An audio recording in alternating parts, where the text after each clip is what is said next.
Cause, a principle, aim, or movement that because of a deep commitment, one is prepared to defend or advocate. Karibu. Karibu is a Kiswahili word that means welcome. Welcome, you found yourself in a peaceful place, a place where you can grow and develop, and we hope grow and develop to your fullest potential. This is a podcast that we hope will expand your mind and raise your consciousness. Welcome to The Cause, conversations on music, history, and democracy.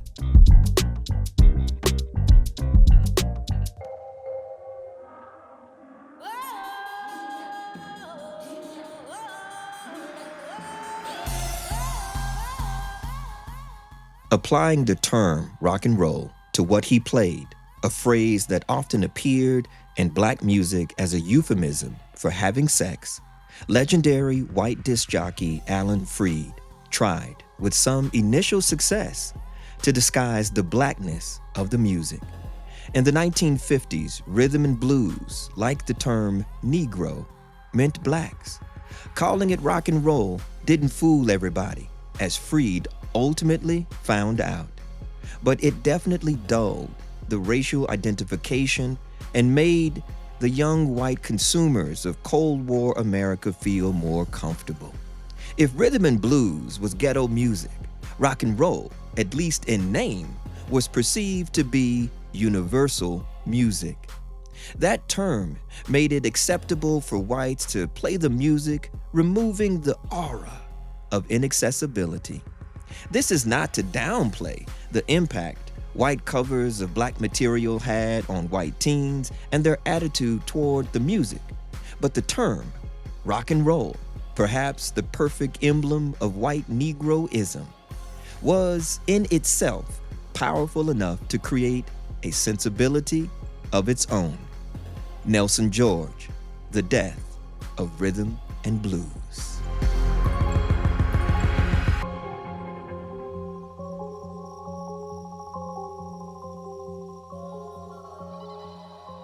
This episode will explore early rhythm and blues-based rock and roll as a major soundtrack for the civil rights movement.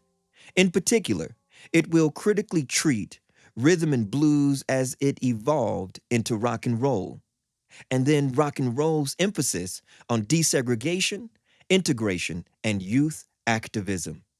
The episode's emphasis will be on the ways in which rock and roll's relationship with the civil rights movement, even if often unwittingly and often unacknowledged, built on and in many ways went beyond gospel and rhythm and blues' relationship with the civil rights movement, in the sense that it was able to capture and convey the movement's integrationist ethos and integrationist impulse in ways that gospel and rhythm and blues quite simply did not. The episode will end by strongly stressing the sonic segregation, musical colonization, and economic exploitation that eventually befell the soundtracks of the civil rights movement, especially as they culminated in rock and roll and the movement came to a close in the mid to late 1960s. The civil rights movement had more than one musical mouthpiece to express its politics, social visions, and cultural values. Gospel and its freedom song subgenre represent major sacred soundtracks of the civil rights movement, and rhythm and blues and rock and roll represent the major secular soundtracks of the civil rights movement. Perhaps including rock and roll as a central soundtrack of the civil rights movement might seem controversial. But a growing body of groundbreaking research has begun to increasingly reveal that rock and roll, which basically began as an offshoot of rhythm and blues, also served as a sonic symbol of the integrationist ethos and integrationist impulse of the civil rights movement. So here, it's really important for us to understand that essentially with this concept of civil rights music, there are two sacred soundtracks gospel and freedom songs, and two secular soundtracks, rhythm and blues, and its offshoot, and its musical baby, rock and roll. Yeah, let's check it out.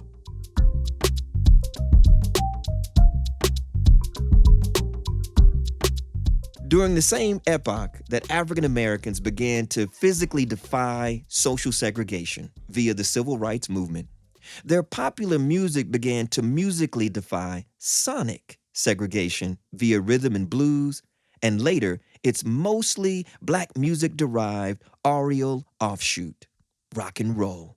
The black roots of what is now almost universally considered white rock are usually explored in the blues tradition, and more specifically in the music of luminaries like Robert Johnson, Charlie Patton, Muddy Waters, Howlin' Wolf, Big Mama Thornton, T-Bone Walker, Big Maybelle, and Elmore James.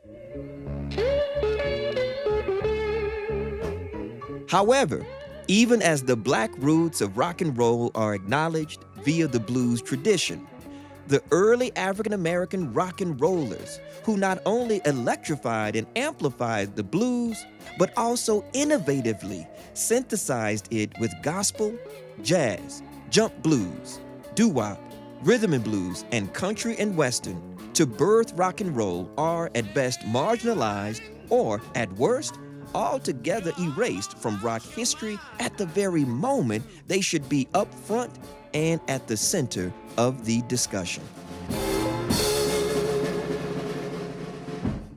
So I want us to just sort of think about that. A lot of people say that the sonic DNA of rock and roll can be found in not simply the blues, but gospel, jazz, rhythm and blues, jump blues, doo-wop, and country and western. Look at that. Most of the music that are key ingredients to the creation, to the formation of rock and roll are black popular music. Undeniably so. Especially when we turn to gospel, when we turn to blues, jazz, jump blues, doo-wop, rhythm and blues.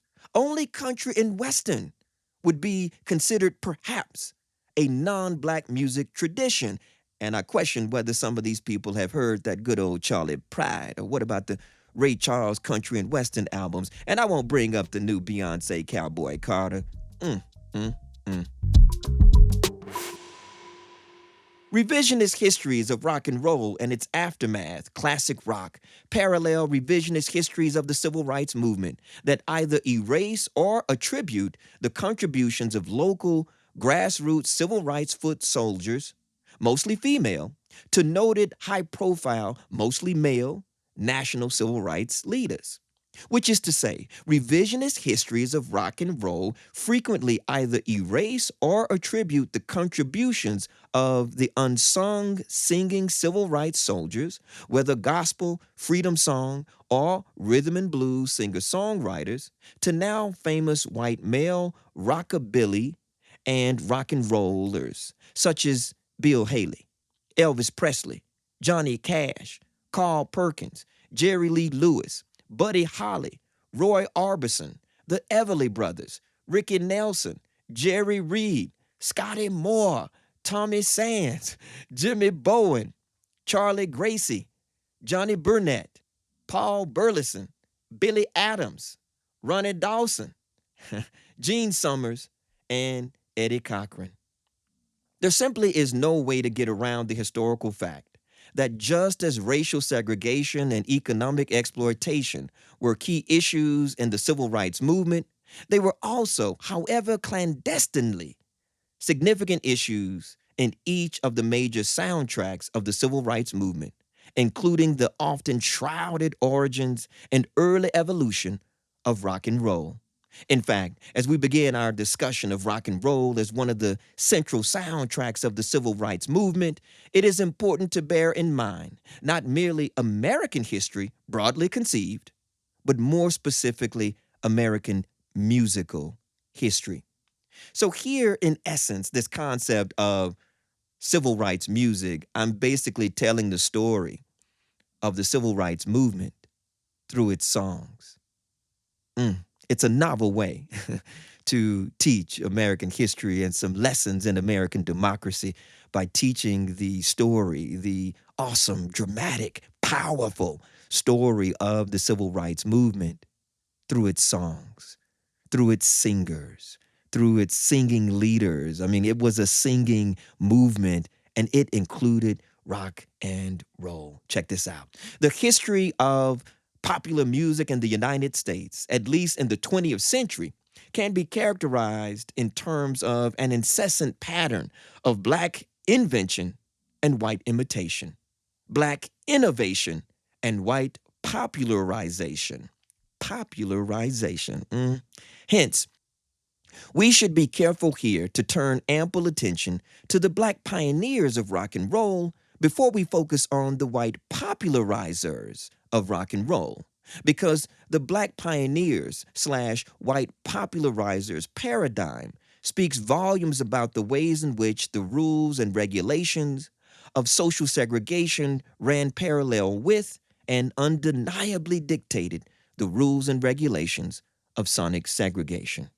Part of the real genius of the unsung singing soldiers of the civil rights movement is that they clearly understood that the movement was aimed at eradicating all forms of segregation in the United States, including sonic segregation and cultural racism. From their unique point of view, sonic desegregation and areal integration were an integral part of the civil rights movement's broader desegregation and integration efforts because they unambiguously understood that black popular music has always been a barometer for the frustrations and aspirations of black America.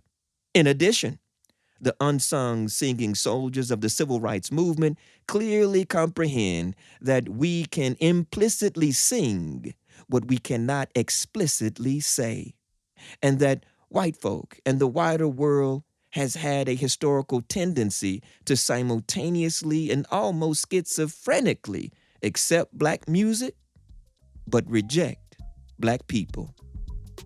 Oof.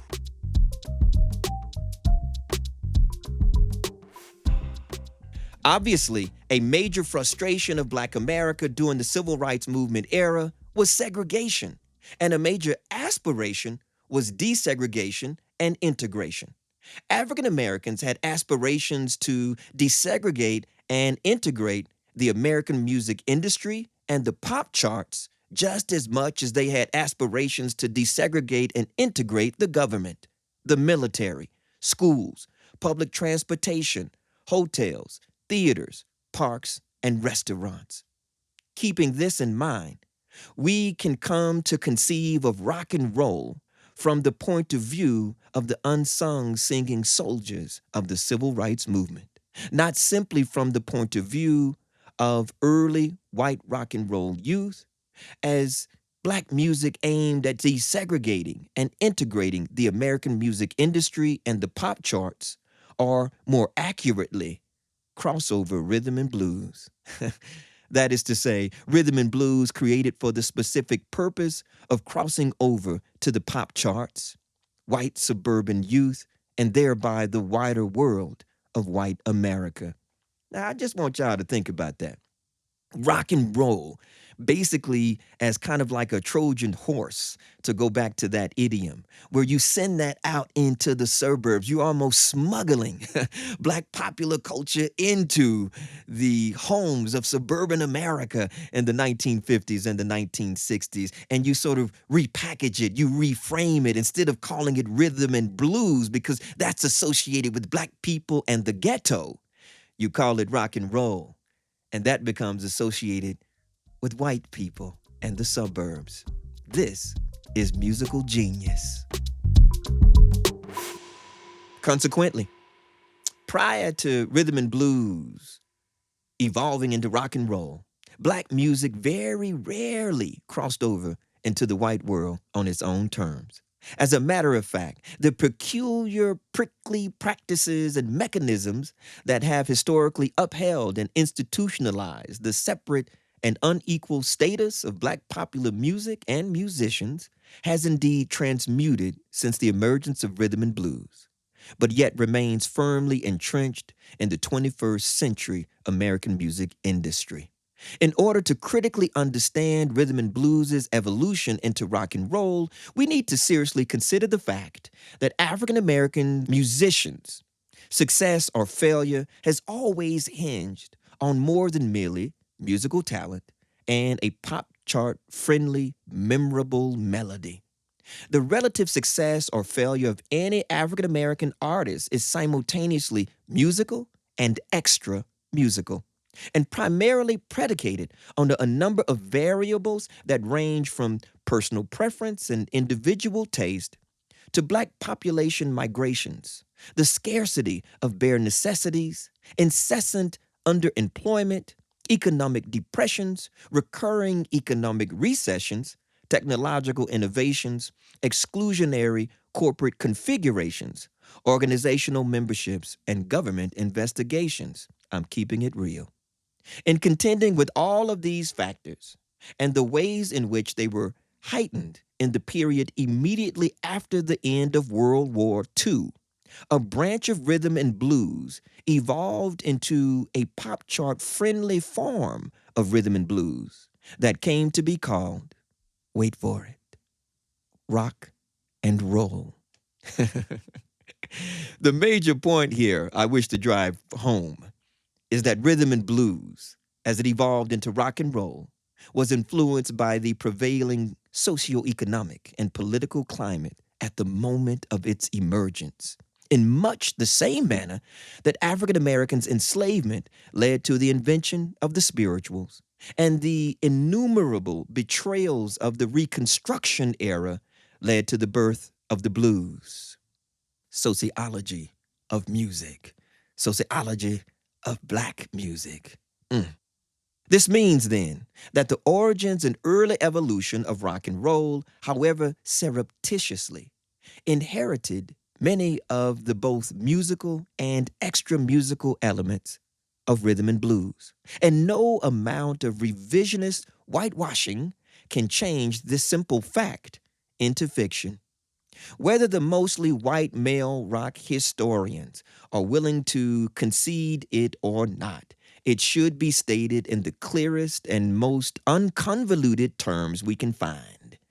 African American music and the African American musicians who collectively created it ingeniously established and innovatively extended an incredibly creative tradition against seemingly insurmountable odds that has historically exerted a disproportionate influence on American popular music, including, I'm finna roll call, rockabilly, rock and roll, country and western, bluegrass, Cajun, Zydeco, Tejano, and Hawaiian.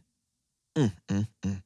So we're talking about rhythm and blues as a foundation for understanding not simply black popular music, not simply African American popular music, but American popular music after World War II. This is sort of like the modern, if you will, music era. And R&B is a foundation for most American music created after the end of World War II in 1945. There's something special, there's something unique about that electrification and amplification of the blues.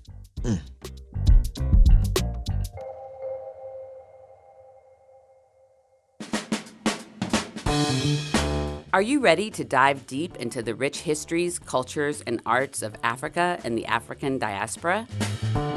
At the Center for African and African American Studies, affectionately known as The Cause, we're leading the way in research, arts, and student engagement at the University of Colorado, Boulder. The Cause is more than just a research center. It's a space where students, faculty, artists, allies, and activists come together to explore African and African American experiences, from historical legacies to modern cultural expressions. And at the heart of it all, our students playing a central role in everything we do. They're the future of this important cultural legacy, working side by side with faculty on groundbreaking projects and events that impact not just the campus, but the community and wider world. Research projects and events that impact not just our beloved CU campus, but the community and world at large. Our mission? To foster academic excellence, social responsibility, and artistic expression, with programs that inspire leadership and advocacy for social justice. Whether you're interested in visual arts, music, or deepening your understanding of African American culture, The Cause is the place for you. But we can't do it alone.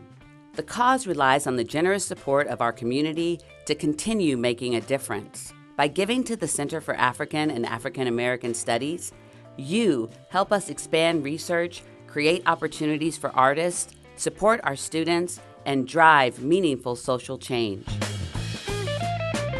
And right now, your gift will go even further. All donations will be matched by CU Boulder Chancellor Justin Swartz for up to $1 million or until May 30th, 2026. To make your impact today, visit colorado.edu/center/cause and click on Support the Cause. Every contribution, large or small, brings us closer to a future of unity, knowledge, and transformation. So, if you're looking for a community where history, culture, and creativity converge, visit the Center for African and African American Studies at CU Boulder. Come join The Cause and be a part of a movement for unity, knowledge, and social change. Learn more and give today at colorado.edu/center/cause. We can't wait to welcome you to The Cause. When African Americans' distinct contributions to the origins and evolution of rock and roll are either erased or attributed to white rock and rollers who came later and who, for the most part, copiously copied black rhythm and blues styles, then and there, rock history mirrors conventional whitewashed interpretations of U.S. history, culture, politics, and society. Moreover, without unambiguously understanding how deeply early rock and roll was identified with African American music, life, and culture, contemporary rock critics and fans cannot possibly fathom how rebellious and outright offensive early white rock and rollers' music was to much of adult white America during rock and roll's golden age between 1954 and 1964. Here is where I refer back to the opening epigraph, the opening show quote, where I quoted from Nelson George's, his famous book, The Death of Rhythm and Blues. It's a very, very powerful quote, and it talks about how a lot of the white suburban teens were using black styles, particularly rhythm and blues, to express their angst, express their frustrations with their parents' generations and their grandparents' generations. And something similar happens to this day with respect to suburban white youth and rap music and hip hop culture. I remind you, one of my most popular classes at the University of Colorado Boulder is my class on Introduction to Hip Hop Studies, where we survey sometimes 30, 40 different styles of rap music. And I expose students to the origins and the evolution of hip hop culture.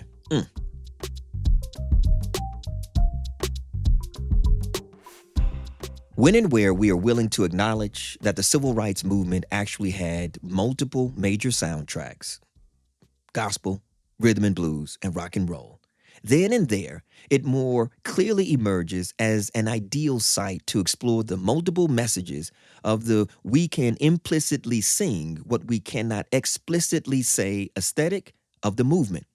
Much like the new Negro movement or the Harlem Renaissance, the civil rights movement had both an intercultural and Black America-centered soundtrack in rhythm and blues, and what could be seen as a more or less integrationist and white folk friendly soundtrack in rock and roll. Obviously, the argument here is not that each and every form of rock and roll and later classic rock conforms to rhythm and blues in relationship to the civil rights movement. Uh-uh. On the contrary, the main argument here is that there are similarities between rhythm and blues and rock and roll, especially early rhythm and blues based rock and roll. To make a case for clearly engaging them as interracial arenas where black and white youths, among others, put forward messages and advanced ideals that were not only informed by the civil rights movement, but ultimately influenced most of the major movements of the 1960s, from the Chicano movement and the anti war movement to the women's liberation movement and the lesbian and gay liberation movement of the 1960s. I just want you to think about that. The impact of music on movements. If it's a real movement, then real movements have their own culture. Real movements have their own intellectuals. In fact, real movements have their own art. And music is a soundtrack for social movements. It's one of the things that keep those of us who are actually activists and activist minded. It keeps us motivated, and we need motivation. So that's why we are devoting episodes of the podcast to the music, to the soundtracks of the civil rights movement. This is one of the greatest movements in the history of American protest movements, of American social justice movements. So there are a lot of lessons that we could learn. Indeed, we should learn from the civil rights movement. And now we're talking about telling the story of the civil rights movement through its songs. Civil rights music. As African Americans move further and further away from their rural roots, their music seemed to sonically move further and further away from its roots in the blues. And the more Black popular music was electrified and amplified and laced with exciting lyrics about Black life in the city, the more the music seemed to appeal to the unpredictable and often prickly sensibilities of suburban white youth. For the most part, the white teens who bought R&B records favored a few showmen and showwomen who delivered the most frenetic, hard-driving version of an already spirited rhythm and blues that became known as rock and roll. However, very similar to rap music, white youth especially idolized young R&B performers with whom they could identify. Hence, the very same kind of Black youthfulness, Black hipness, and Black sensuousness that would come to characterize Motown's brand of rhythm and blues, if not rhythm and blues in general, in the 1960s, was at the heart of white youth's initial attraction to rock and roll in the 1950s. By 1955, check this out, Muddy Waters had turned 40. Howling Wolf was 46. Sonny Boy Williamson was 56. John Lee Hooker was 39. B.B. King was 30. And Elmore James was 37.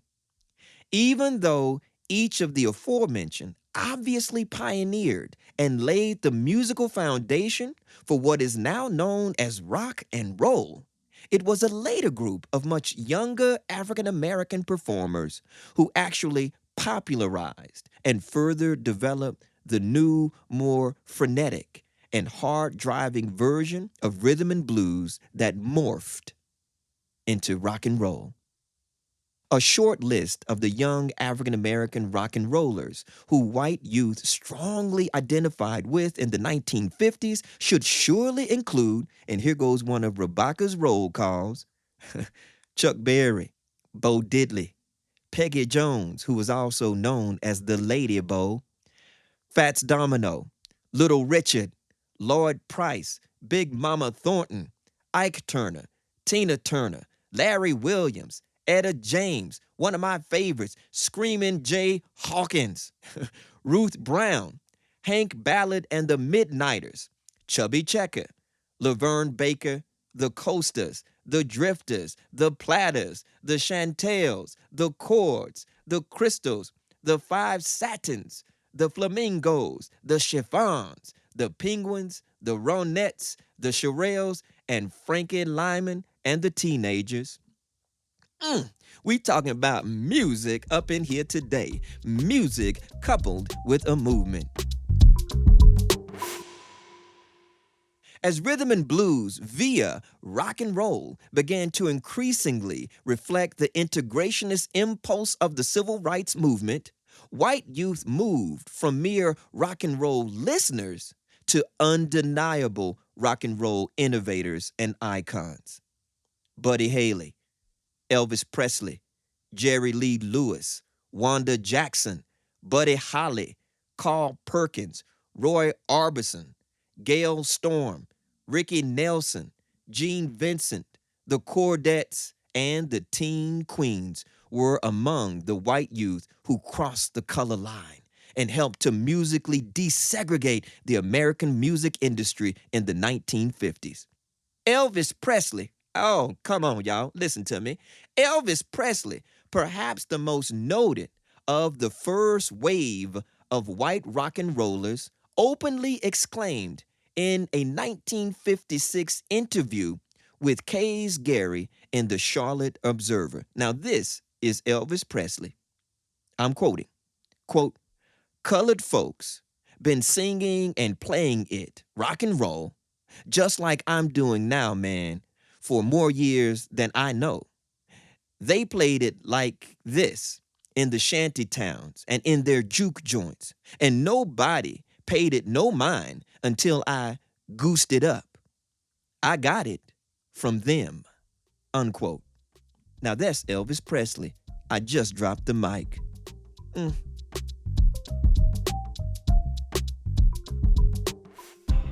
We've got to the breakdown. Here's the Rabaka roll call section. So we're looking at rock and roll protest songs and message music.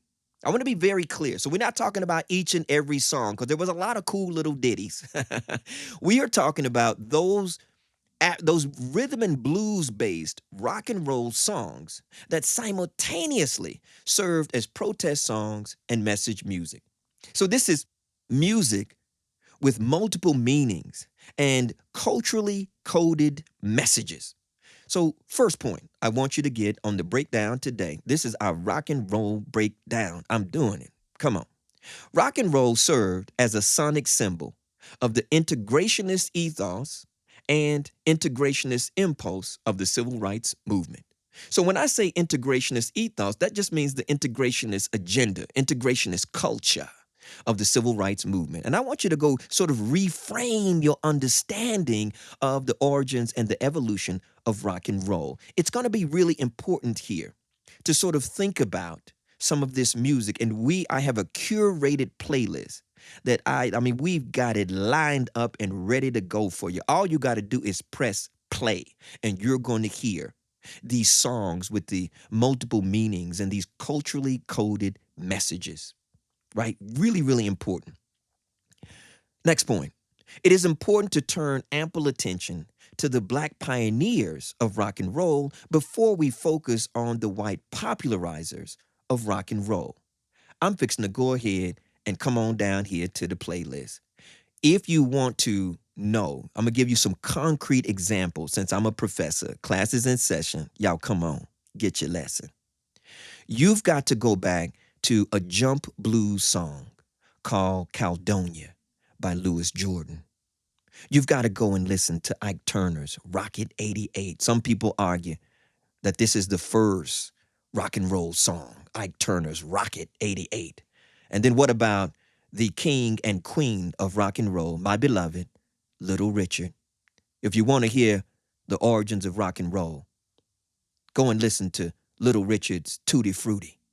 Long Tall Sally, Good Golly, Miss Molly, slipping and sliding, peeping and hiding, And then, of course, my favorite, Rip It Up. If you want to hear where grunge metal, where heavy metal starts, go back and listen to a Little Richard song called Rip It Up. And then, of course, by Little Richard, a whole lot of shaking going on. Let's go over to Fats Domino, Blueberry Hill, Ain't It a Shame, The Fat Man, I'm Walking, Whole Lot of Lovin', and Let the Four Winds Blow. Now, just think about that, a whole lot of lovin'. Seemed like Led Zeppelin did a song called I Want a Whole Lot of Lovin'. Woo! I could do this all day. And let's not forget the ladies. Ruth Brown, talking about before the second wave feminists, Ruth Brown had an anthem, and she said, Mama, he treats your daughter mean. Go back and listen to Ruth Brown, this early African-American rock and roller. Her song, Mama, he treats your daughter mean. What about her song, Daddy, Daddy? Then, Oh, What a Dream. And then Lucky Lips. And of course, Taking Care of Business. What about Laverne Baker, one of the great rock and rollers? Her song, Tweedledee. Tweedledee. Then Soul on Fire. And then who could forget Jim Dandy? And then one of my favorites by Laverne Baker, Shake a Hand, and C.C. Ryder. Ooh, Etta James, The Wallflower. Chuck Berry, I almost said everything by Chuck Berry, I better stop.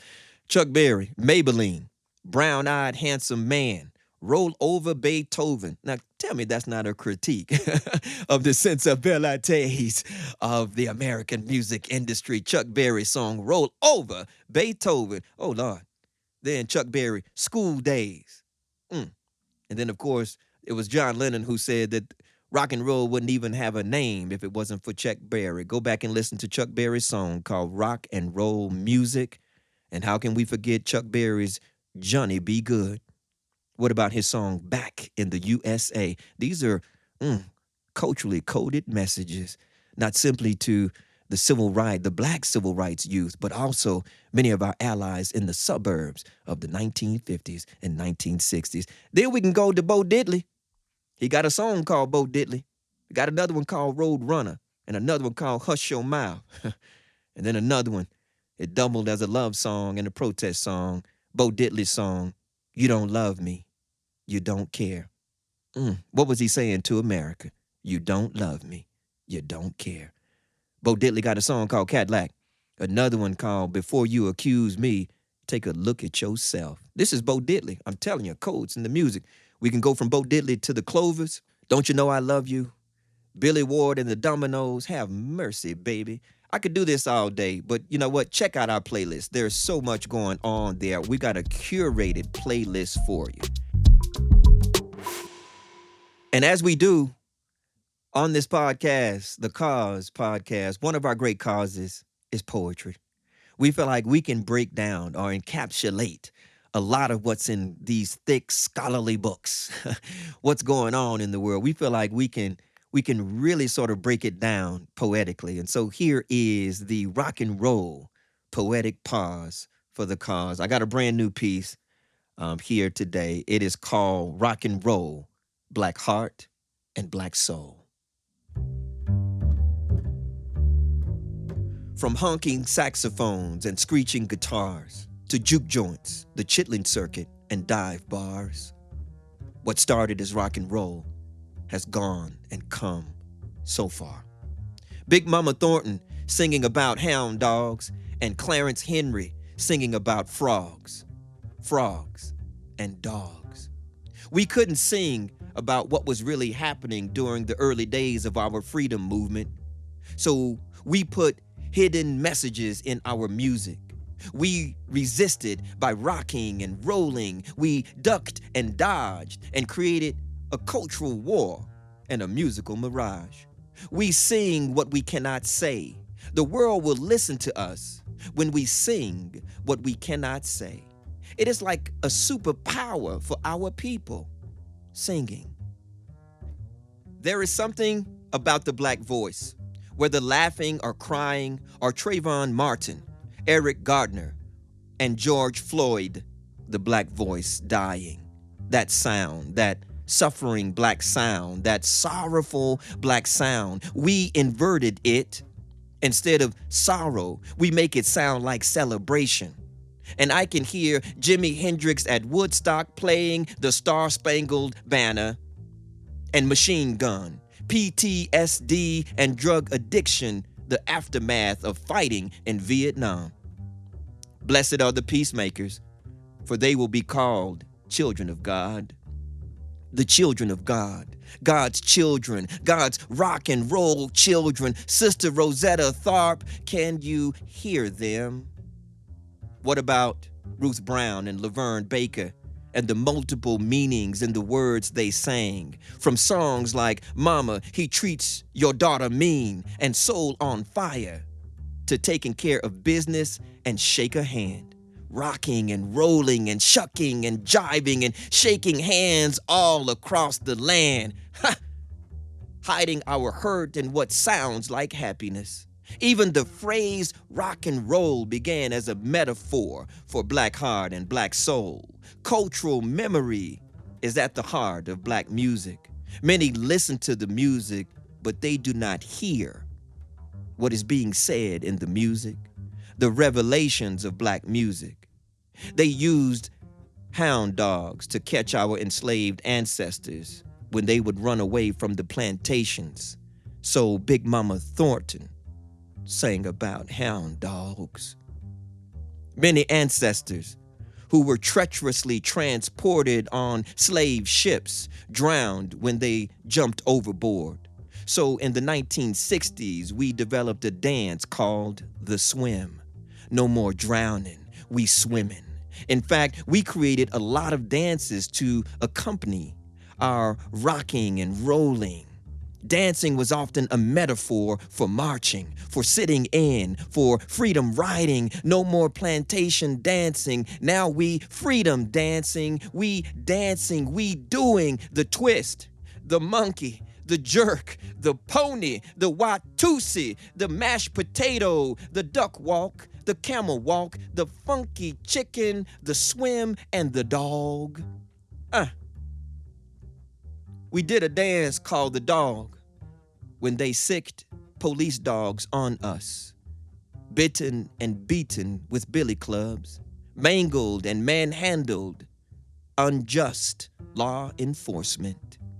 We did a dance called the swim when they hit us with high-pressure fire hoses while we were marching for our freedom. We was swimming, wishing we could swim back to Africa. And Chuck Berry was duck walking. And Little Richard was dancing on top of the piano, singing about Miss Molly and Long Tall Sally. And we wanted badly to go back to Africa. Maybe we would be treated better back in Africa. So we created all kinds of African-inspired dances. One was called the Watusi. Another was called the Camel Walk. We couldn't sing about what was really happening during the early days of our freedom movement. So we put hidden messages in our music. We resisted by rocking and rolling. We ducked and dodged and created a cultural war and a musical mirage. We sing what we cannot say. The world will listen to us when we sing what we cannot say. It is like a superpower for our people. Singing, rocking, rolling. I said singing, rocking, rolling.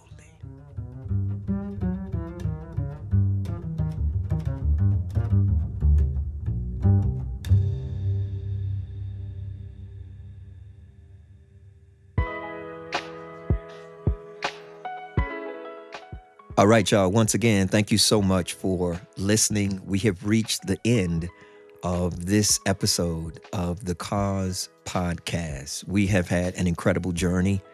We have been exploring the African-American origins and evolution of rock and roll as one of the central soundtracks of the civil rights movement.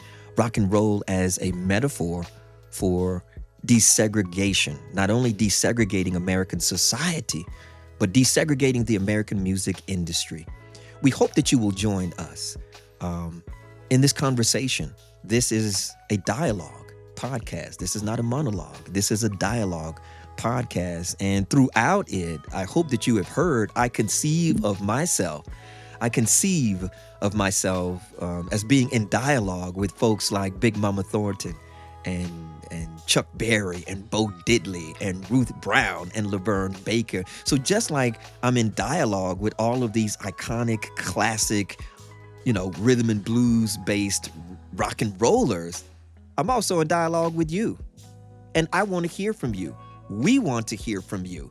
So please send us your questions, your comments, your letters. Please send us your love, because we need more love in this world. I said it.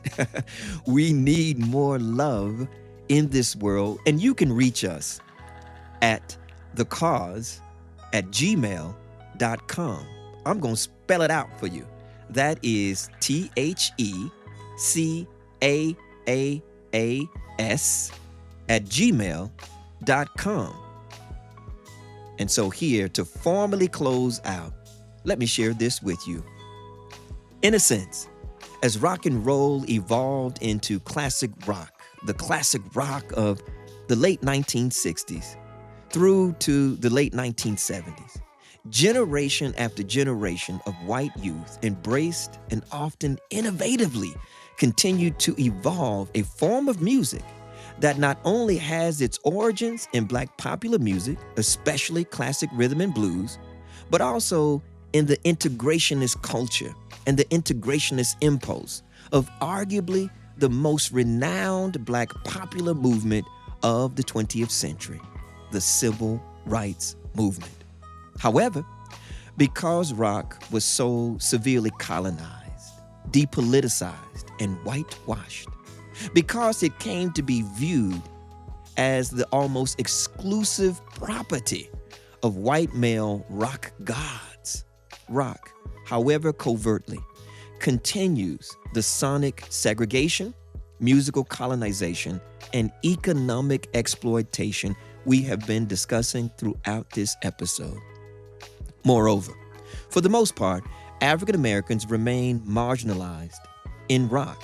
In much the same manner, they remain marginalized even after the Civil Rights Movement in mainstream American culture, politics, and society.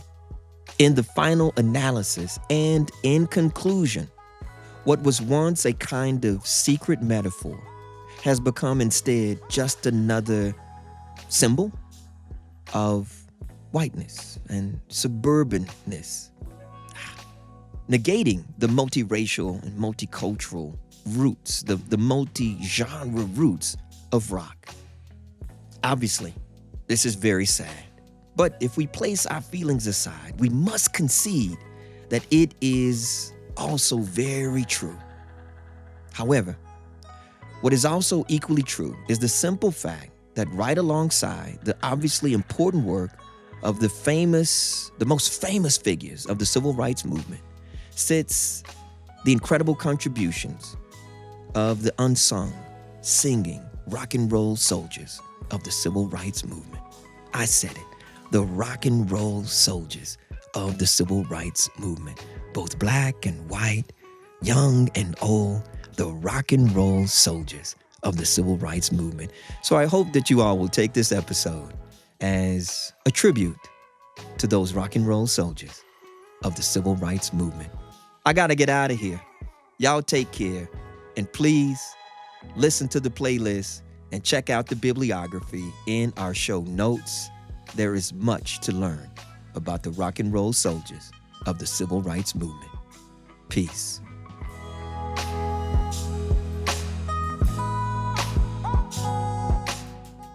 Thank you for joining us for the Cause Podcast with Dr. Reiland Rabaka.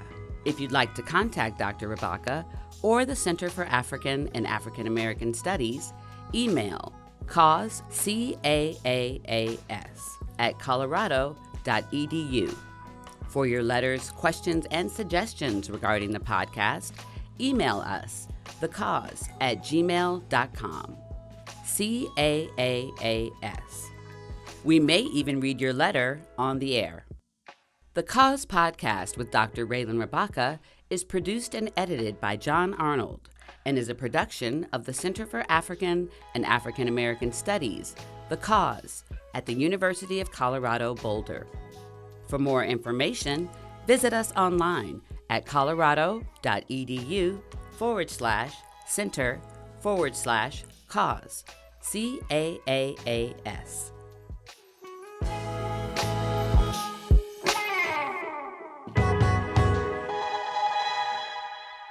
This is rock and roll, baby. Let's rock and roll.